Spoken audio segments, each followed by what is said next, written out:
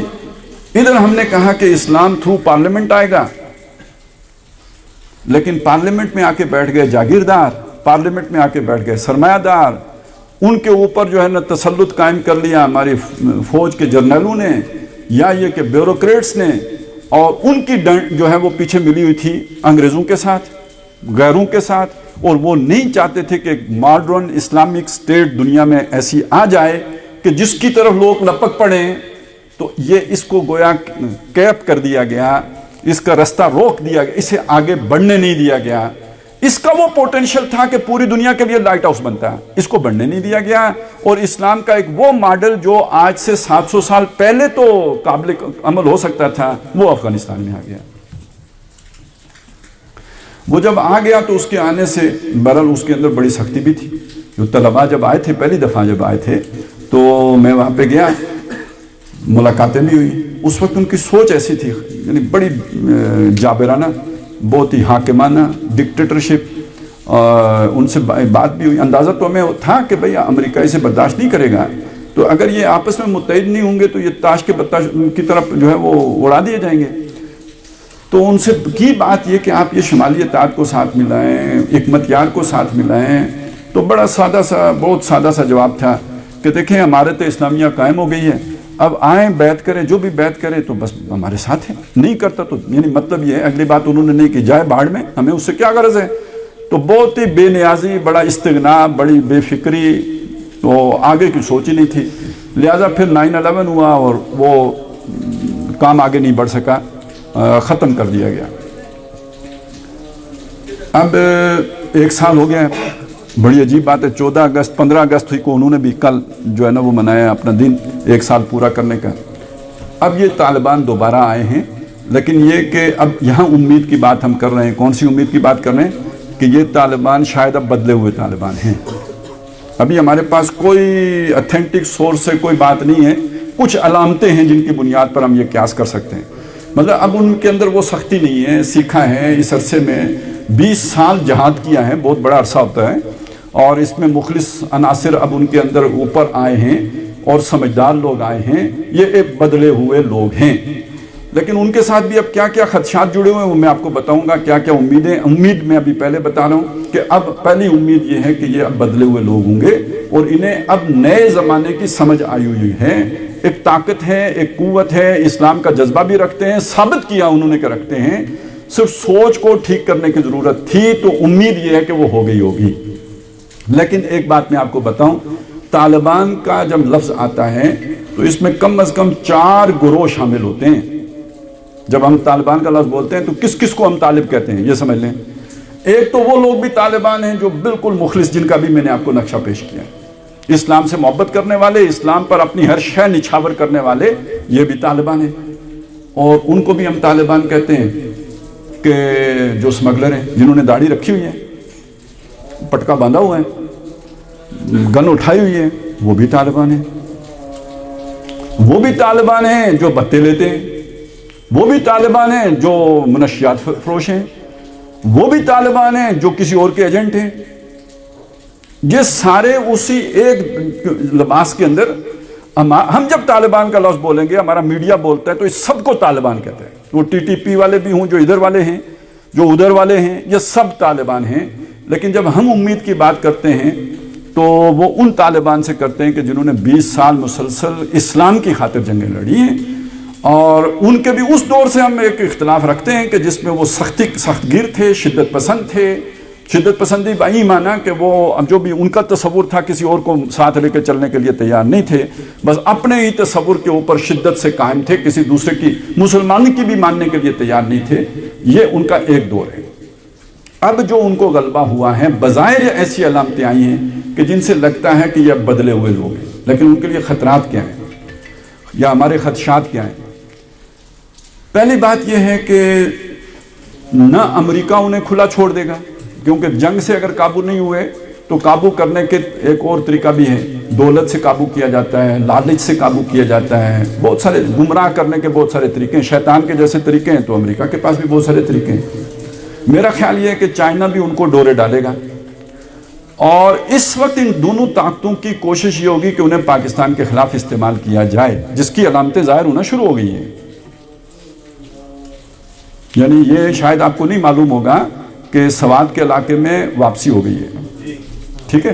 اچھا، یہ طالبان اور وہ طالبان ہیں، ان میں فرق، یہ جسے ٹی ٹی پی کہتے ہیں، تحریک طالبان پاکستان، یہ یہاں کے لوکلز ہیں، یہ بہت رد عمل کا شکار ہیں، کیونکہ ان کے علاقوں پہ فوج نے حملہ کیا ہے، ان کے بستیاں گرائی ہیں اور ان کو مارا پیٹا ہے، ان کے لوگ مارے ہیں، تو وہ ایک رد عمل کا شکار بھی ہیں۔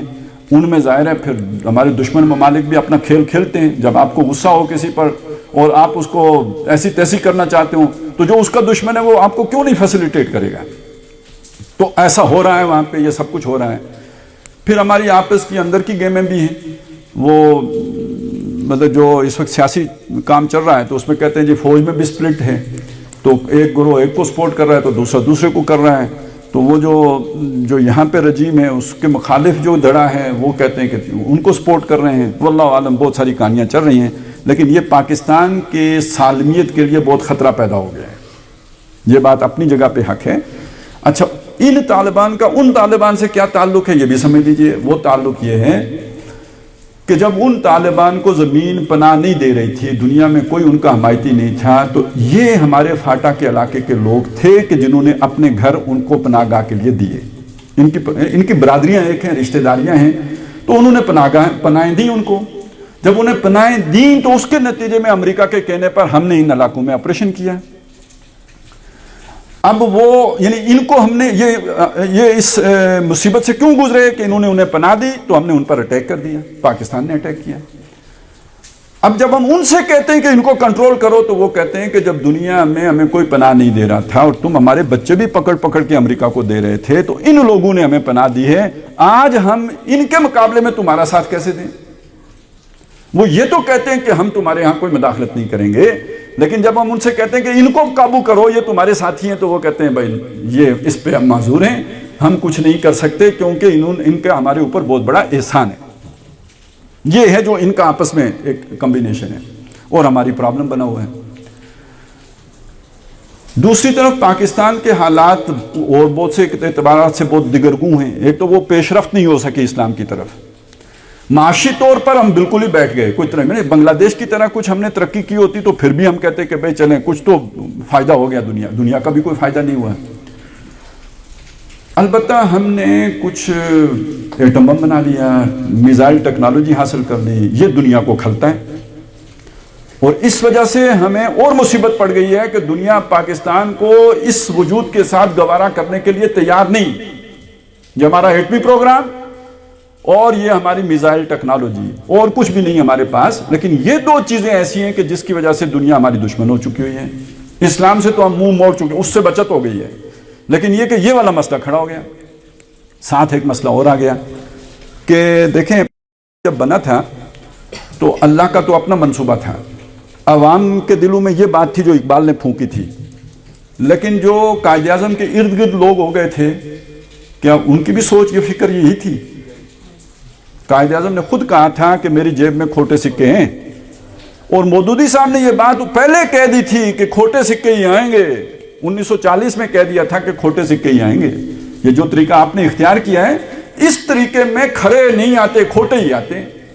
تو جاگیردار تو اس لیے آئے تھے تاکہ ہمارے جاگیروں کا تحفظ ہو، اسلام کے لیے تو نہیں آئے تھے۔ بیوروکریٹوں کا میں آپ کو بتا چکا، جرنلوں کا آپ کو، اور 58 میں مارشل لا لگ گیا تھا، ایوب خان آ گیا تھا، تو بس تسلط تو ہو گیا ان کا۔ یہ انہوں نے اس لیے بنایا، انگریزوں نے کیوں بنایا تھا، کیوں بننے دیا؟ ان کا بھی ایک فائدہ تھا۔ امریکہ کیوں مدد کرتا رہا، اس کا بھی ایک فائدہ تھا۔ وہ فائدہ میں آپ کو بتاؤں، ہندوستان ایک بہت بڑا ملک تھا۔ ہندوستان پہلے انگریز کے آنے سے پہلے بھی سونے کی چڑیا کہلاتا تھا۔ اس کے اندر ایک پارٹی تھی، بڑی جہاندیدہ پارٹی،